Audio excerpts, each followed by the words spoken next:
بڑے بڑے مکے کے سرداروں نے پیغام نکاح دیا، حضرت خدیجہ خاموش رہی، نکاح نہیں کیا۔ لوگوں نے بڑی وجوہات بیان کی، الگ الگ باتیں لکھی۔ شیخ محقق شاہ عبد الحق محدث دہلوی فرماتے نہیں، اصل بات اور تھی۔ عرب کے اندر سال کے بعد عورتوں کا ایک میلہ لگتا تھا خانہ کعبہ کے پاس، صرف عورتیں اکٹھی ہوتی تھی، میلہ لگا ہوا تھا۔ ایک تورات جاننے والا یہودی عالم بھی آیا ہوا تھا،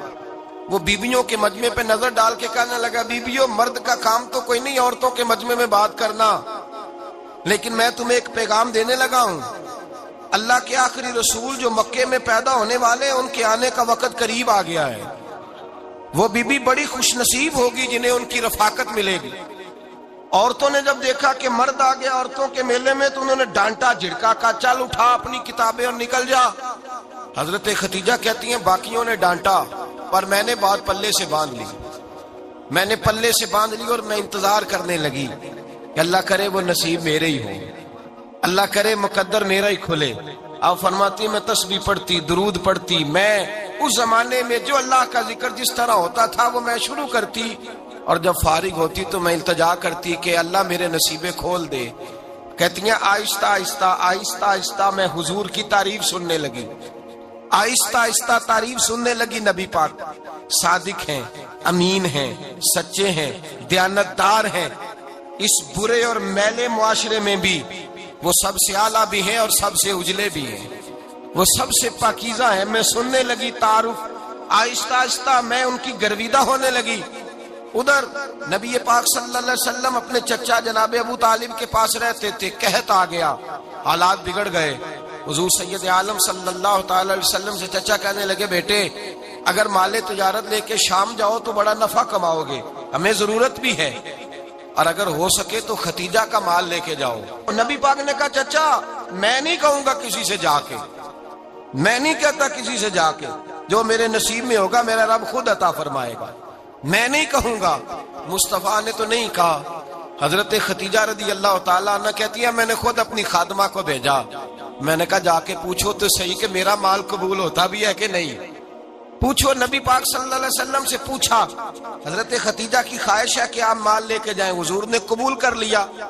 جناب خدیجہ الکبریٰ رضی اللہ تعالیٰ عنہ کے غلام تھے، میسرہ ان کا نام تھا۔ جناب خدیجہ نے ان کو ساتھ بھیجا، فرمایا تین باتیں ارشاد فرمائی۔ ایک تو فرمایا سارا رستہ غور سے دیکھنا میرے نبی کے ساتھ کیا معاملات درپیش ہوتے ہیں۔ ابھی اعلان نبوت نہیں کیا، فرمایا ذرا غور کرنا، میرے مصطفیٰ کا مطالعہ کرنا اور مجھے واپس آ کے سبق سنانا، وہ جو تم نے چہرہ بددعا کی تلاوت کی ہو ذرا مجھے واپس آ کے سنانا۔ جنہاں نے دل پر جانی ڈٹھا ہو اکھیاں ہی تک لیاں، تو ملے ہو تے ساجن ملیا ہوں ناساں لگ پئیاں، ذرا جا کے نا تلاوت کرنا اور مجھے دکھ۔ اور دوسرا فرمایا تم میرے غلام ہو تو مصطفیٰ کے بھی غلام بن کے رہنا، میں سنتی ہوں کہ کردار کے، افکار کے، نظریات کی، عظمت کے بلند و بالا، وہ جیسے کہیں ویسے کرنا۔ اور تیسری حضرت خدیجہ نے نصیحت فرمائی، فرمایا محمد ابن عبداللہ صلی اللہ علیہ وسلم کی رائے سے اختلاف نہ کرنا، یہ چلتے ہوئے معاہدہ کیا، جو وہ کہہ دے سو کر جانا۔ غلام کہتے ہیں میں ساتھ گیا، باتیں میں نے سن لی، لیکن جب سفر شروع ہوا نا ابھی چند منزلیں طے ہوئی تھی، میں نے کہا خدیجہ آپ نے کیا نصیحت کرنی تھی، ان کے ساتھ جو رہے گا وہ ان کا غلام ہی بن جائے گا، ان کے ساتھ جو رہے گا تو اجے میرا محبوب نہیں ڈٹھا جن ویکھ کے چن شرماوے، جے رکھے ہاتھ پھلاں وچ ہاتھ نال پھلا رل جاوے، تے ادھی راتی چن چڑھ جاندے جدوں جلوہ فرماوے۔ مایا جو بھی ساتھ رہتا غلام ہو جاتا۔ میسرہ کہتے میں گیا، تجارت شروع ہوئی۔ کہتے ہیں نبی پاک صلی اللہ علیہ وسلم جب منڈی میں پہنچے تو لوگ قسمیں اٹھا اٹھا کے مال بیچ رہے تھے۔ اللہ کے محبوب جب گئے نا تجارت کرنے، ایک آدمی کہنے لگا چلو معاذ اللہ بتوں کے نام تھے لات و منات، کہنے لگا لات کی، عزا کی، منات کی قسم اٹھاؤ،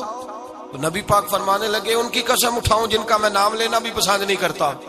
ابھی اعلان نبوت نہیں کیا، اور فرمایا ویسے بھی میں قسم دے کے مال نہیں بیچتا، خریدنا ہے تو خریدو، نہیں خریدنا تو نہ خریدو۔ کہتے ہیں لوگ قسمیں اٹھا اٹھا کے پیچھے جاتے تھے، پر میرے نبی جس سے رخ پھیرتے تھے وہ نبی پاک کے پیچھے ہو جاتا تھا۔ ماتے کئی گنا زیادہ نفع کمایا۔ ہم رستے میں تھے، حضور ایک درخت کے نیچے آرام کرنے لگے، ایک عیسائی راہب غار میں بیٹھا تھا، نکل کے آ گیا، مجھ سے کہنے لگا مجھے وہ جانتا تھا، میں سنا یہ کس کو ساتھ لائے، یہ کون ہے؟ میں نے کہا اہل قریش کے ایک معزز آدمی ہے۔ کہنے لگے یار جس درخت کے نیچے یہ لیٹے ہوئے ہیں یہاں عام آدمی نہیں لیٹ سکتا، یہاں وہی لیٹے گا جو اللہ کا سچا رسول ہوگا، یہاں دوسرا کو لیٹ ہی نہیں سکا، یہ رسول ہے، ان کا خیال رکھنا، کاش میں اس وقت تک زندہ رہوں جب یہ نبوت کا اعلان کریں۔ میسرہ کہتے ہیں میں غلام ہو گیا، نبی پاک صلی اللہ علیہ وسلم کی ادائیں مجھے بھانے لگیں، جب واپسی پہ نکلے تو گرمی بڑی شدید تھی، فرماتے ہیں جب دھوپ تیز ہوتی تو بادل کا سایہ آ کے حضور پہ سایہ کر دیتا، بادل کا ٹکڑا نبی پاک پہ، اللہ جانے کہاں بیٹھ کے لوگوں نے کتابیں پڑھی ہیں جو کہتے ہیں 40 سال کے بعد نبی بنے تھے، پتہ نہیں کہاں بیٹھ کے کتابیں پڑھی ہیں۔ ہم نے تو جو سیرت پڑھی ہے وہ بتاتی ہے کہ تیری حیات پاک کا ہر لمحہ پیغمبر لگے، ہر لمحہ پیغمبر لگے۔ یہاں تو وہ لوگ جو کئی سال پہلے 20 اور 25 سال پہلے حضور سید عالم صلی اللہ علیہ وسلم کی رفاقت میں رہے، وہ اعلان کر لوگ پتہ نہیں کہاں بیٹھ کے کتابیں پڑھتے ہیں، کہاں بیٹھ کے۔ میرے نبی پاک سے صحابہ نے پوچھا حضور آپ کب نبی تھے؟ فرمایا ابھی آدم کی مٹی گوندی جا رہی تھی، ابھی آدم کی مٹی گوندی جا رہی تھی، میں تب بھی اللہ کا رسول تھا۔ میرے بھائی نبی رحمت سید عالم صلی اللہ علیہ وسلم کے غلام حضرت خدیجہ کے غلام کہتے واپس آیا، اور پہلے بھی کئی دفعہ حضرت خدیجہ کا مال گیا تھا، بڑے نفع آئے تھے، پر جو نفع اس سال آیا وہ پہلے کبھی نہیں آیا تھا۔ کہتے ہیں مجھ سے حضرت خدیجہ کی سہیلی بھی بیٹھی تھی، میں بھی آ گیا، اور جناب خدیجہ کی سہیلی کہنے لگی چل مال کے بارے میں کچھ بتا، کتنا بکا؟ میں نے کہا مال چھوڑو، مصطفیٰ کی سنو۔ اور پھر کہتی چلو ٹھیک ہے، بادل سایہ کرتا تھا، چلو ٹھیک ہے، تم سے راہب نے پوچھا تھا یہ صحیح ہے، انہوں نے تیری سارے رستے بڑی خدمت کی، تیرا بڑا خیال رکھا، پر یہ بھی بتا تجارت کیسے ہوئی؟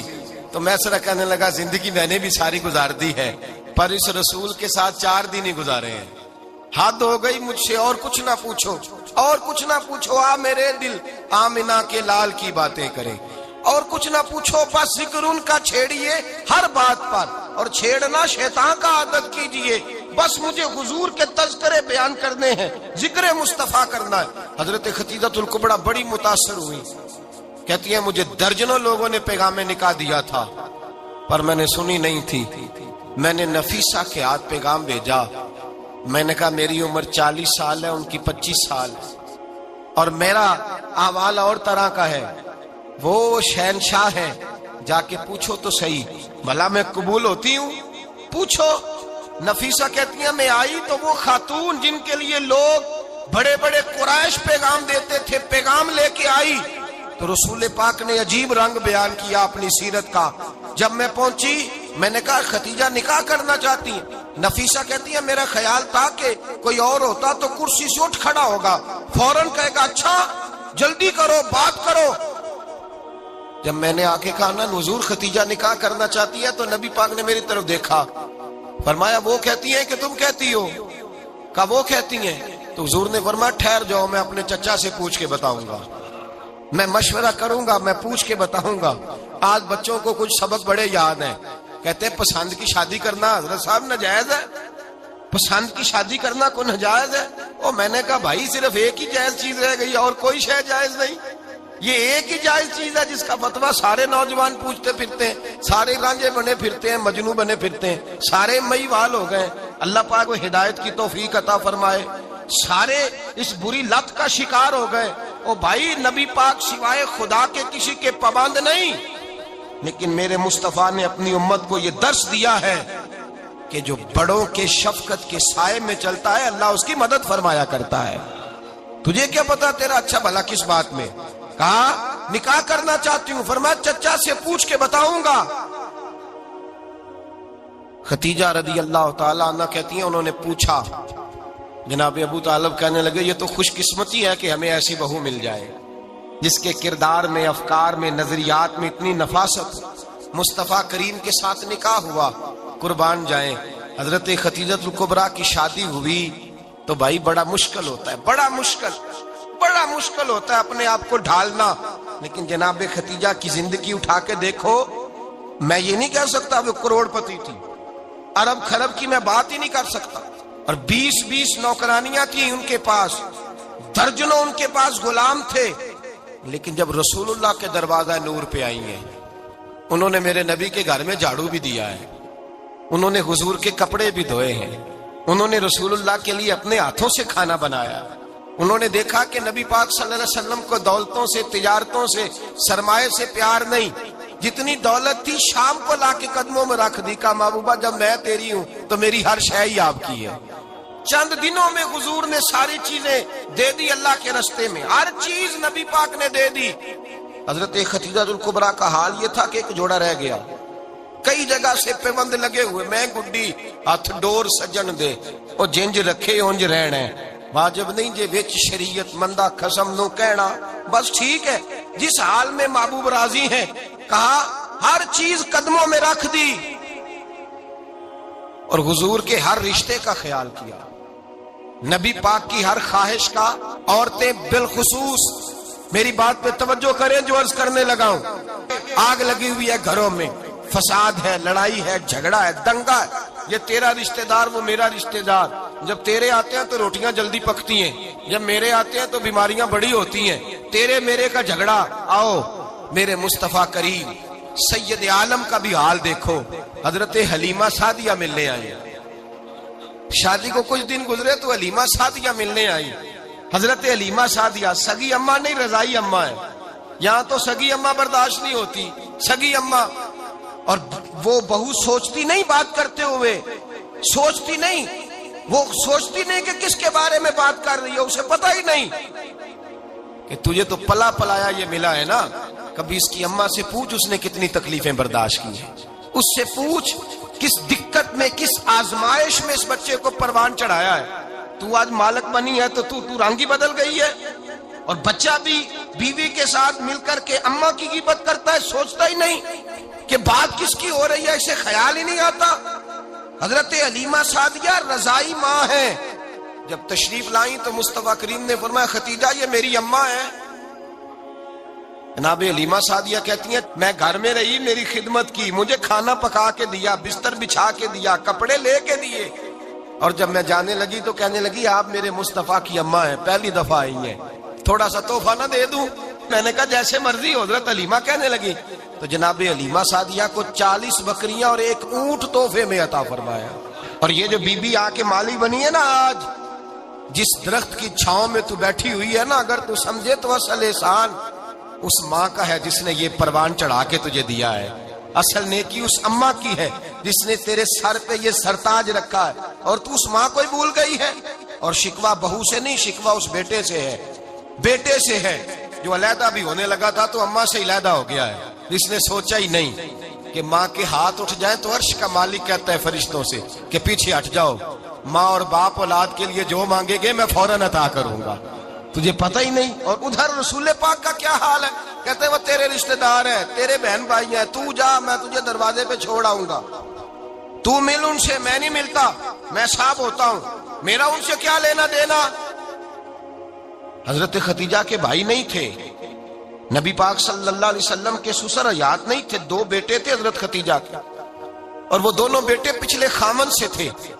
ذرا عقل کی کسوٹی پر تولیے گا کہ کسی بی بی کے بیٹے ہوں اور پچھلے خامن سے ہوں، اس آدمی کا رویہ کس طرح کا ہوتا ہے، لیکن میرے رسول پاک کا رویہ اس طرح کا تھا۔ میں آپ کو سیرت کی کتابوں سے امام حلبی نے، کستلانی نے، صاحب فتح الباری نے لکھا ہے، رسول کائنات سید عالم صلی اللہ علیہ وسلم سوئے ہوتے تھے، اور جاگو اور سنو، اللہ کرے حضرت خدیجہ کا میرے نبی سے رشتہ اور میرے نبی کا حضرت خدیجہ کا رشتہ ہماری سمجھ میں آ گیا تو سمجھ لو ہمارے گھر جنت بن جائیں گے، روشنی پھیل جائے گی، سمجھو اور سیکھو۔ حضرت عائشہ صدیقہ فرماتی ہیں نبی پاک سو جاتے تھے نا دوپہر کو تو کہتی تھی مولا علی سے لے کر ابو بکر صدیق تک کسی کی طاقت نہیں ہوتی تھی حضور کو آ کے بیدار کرے، سوء ادب سمجھا جاتا تھا۔ اور میں ایک جملہ آگے بڑھا کے کہوں گا، میں کہوں گا اماں جی آپ تو مولا علی سے لے کر ابو بکر صدیق تک فرماتی ہے نا، ہمارا تو عقیدہ یہ ہے کہ مصطفیٰ سو جائے تو جبریل بھی نہیں جگا سکتے، وہ بھی نہیں آ سکتے، وہ بھی ہاتھ باندھے کھڑے ہیں کہ مولا کیسے جگاؤں، حضرت جبریل بھی نہیں جگا سکتے۔ لیکن حضرت عائشہ صدیقہ فرماتی ہیں میں تھی مدینے میں، بیت گیا حضرت خدیجہ کے وصال، میں مدینے میں حضور کے گھر میں تھی، نبی پاک میرے گھر میں موجود تھے اور سید عالم سوئے ہوئے تھے۔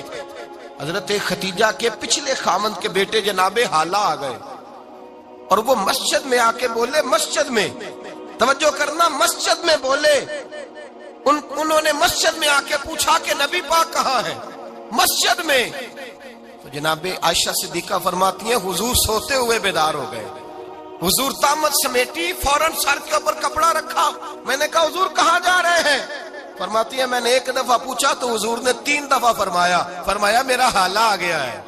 میرا حالہ آ گیا ہے، میرا حالہ آ گیا ہے، خدیجہ کا بیٹا آ گیا ہے۔ میرے رسول پاک صلی اللہ علیہ وسلم نے بی بی کے رشتوں کا جو تقدس بیان کیا اس کو سمجھیے، فرمایا حالہ آیا ہے، بیدار ہو کے خود تشریف لے گئے۔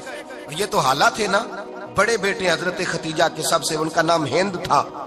اور حضرت ہند سے کوئی بندہ تعارف پوچھتا نا، نبی پاک کا جو حلیہ ملتا ہے نا کتابوں میں، سیرت کی کتابوں میں، حضور کا مکھڑا کیسا تھا، مکھ چند بدر شاشانی ہے، متھے چمک دی لاٹ نورانی ہے، کالی زلف تیاک مستانی ہے، مخمور اکھی ہیں مد بریاں۔ یہ جو حضور کا حلیہ ملتا ہے نا، یہ حضرت ہند کا بیان کیا ہوا ہے۔ وہ بیان کیا کرتے تھے کہ نبی پاک کی آنکھیں کیسی تھی، حضور کے جلوے کیسے، وہ بیان حضرت خدیجہ کے بیٹے ہیں۔ کوئی ان سے پوچھتا کہ بڑے راضی رہتے ہو ہند، بڑے راضی رہتے ہو، تو حضرت ہند کیسے راضی کیسے نہ رہوں، راضی کیسے نہ رہوں، میرے بھائی کا نام علی المرتضیٰ ہے، بہن کا نام فاطمۃ الزہرا ہے، ماں کا نام خدیجۃ الکبریٰ ہے، اور باپ کا نام محمد مصطفیٰ ہے، میں راضی کیسے نہ رہوں۔ حضرت خدیجۃ الکبریٰ کے رشتوں کے ساتھ رسول اللہ کا پیار، ان کے رشتے۔ کنز المال میں حضرت عائشہ صدیقہ کی حدیث ہے، جناب عائشہ فرماتی ہیں دوپہر کو حضور آرام کرتے تو کوئی آیا نہیں کرتا تھا۔ ایک دن ایک بوڑھی آ گئی دروازے پہ، اس نے چھڑی پکڑی ہوئی ہے، کہتے وہ اندر آئی تو نبی پاک بڑی تیزی کے ساتھ اٹھے، حضور سید عالم نے قریب بٹھایا، دیر تک حضور باتیں کرتے رہے، دیر تک گفتگو ہوتی رہی۔ فرماتے ہیں حضور نے اسے کوئی اضافی وقت دیا، عام صحابہ اس وقت آتے نہیں تھے، حضور کے آرام کا وقت تھا، اضافی وقت دیا نبی پاک نے۔ اور فرماتے ہیں جب وہ جانے لگی تو نبی پاک نے تحفے بھی عطا فرمائے، اور پھر ایک غلام سے، حضرت بلال سے یا کسی غلام سے فرمایا کہ ساتھ جاؤ اور گھر چھوڑ کر کے آؤ۔ نبی پاک صلی اللہ علیہ وسلم نے اعزاز دیا۔ حضرت عائشہ صدیقہ فرماتی ہیں دیر تک ملاقات بھی، تحفے بھی، انفرادی ملاقات۔ بعد میں نبی پاک صلی اللہ علیہ وسلم لیٹ گئے، میرے دل کے اندر خیال آیا کہ حضور جائیں گے اور جب رات کو واپس آئیں گے تو پھر میں پوچھوں گی کہ حضور یہ بی بی کون ہے، حضور اب آرام کر رہے ہیں۔ فرماتی ہیں میرا خیال تھا کہ یہ سوال شام تک میرے ذہن میں رہے گا کہ یہ کون ہے، آپ نے بڑا اعزاز دیا، دروازے تک چھوڑنے گئے۔ حضرت عائشہ صدیقہ فرماتی ہیں میں سوچ رہی تھی آرام کر رہے ہیں، اور میں نے جیسے ہی نگاہ ڈالی تو حضور تو گہری سوچ میں گم ہے، نبی پاک سوچوں میں گم ہے اور بے آنکھیں کھلی ہوئی۔ فرماتی ہے میں قریب جا کے بیٹھی، قدموں پہ ہاتھ رکھا، میں نے کہا محبوبہ یہ بی بی کون تھی، اتنی دیر آپ نے ملاقات کی اور وہ چلی گئی ہے تو ابھی خیالات ہیں، تصورات ہیں۔ فرماتی ہے میں نے پوچھا تو مصطفیٰ کی آنکھوں میں آنسو آ گئے، نبی پاک رو دیے، اٹھ کے بیٹھ گئے۔ میں نے کہا حضور کیا ہوا، میں نے تو آپ کو پریشان کر دیا، میں معذرت چاہتی ہوں۔ حضور نے فرمایا عائشہ ایسی کوئی بات نہیں، اس بی بی کے بارے میں پوچھتی ہو جسے میں نے زیادہ عزت دی ہے، زیادہ پیار کیا ہے، ذرا زیادہ اس کے ساتھ میں نے توجہ کی ہے۔ ہاں یا رسول اللہ میں نے انفرادی رنگ دیکھا ہے، روٹین سے بڑھ کر آپ نے محبت فرمائی۔ تو میرے مصطفیٰ نے فرمایا یہ جو عورت آئی تھی نا، جو میرے پاس بیٹھی رہی ہے، یہ میری زوجہ جناب خدیجہ کی سہیلی ہے، یہ حضرت خدیجہ کی سہیلی ہے، جناب خدیجہ کی سہیلی۔ فرمایا یہ مکے میں خدیجہ سے ملنے آیا کرتی تھی، خدیجہ اسے وقت دیتی تھی، پاس بٹھاتی تھی، کھانا کھلاتی تھی، دکھ سکھ سنتی، اور تھوڑی غریب ہے، جب یہ جاتی تھی تو خدیجہ تحفے بھی دیتی تھی۔ فرمایا آج جب یہ آئی ہے تو خدیجہ کی یادیں تازہ ہو گئی ہیں، دیر تک میں نے اس سے بات کی ہے، گفتگو کی، جاتے دفعہ تحفہ دیا ہے، اس لیے کہ حسن العہد من الایمان،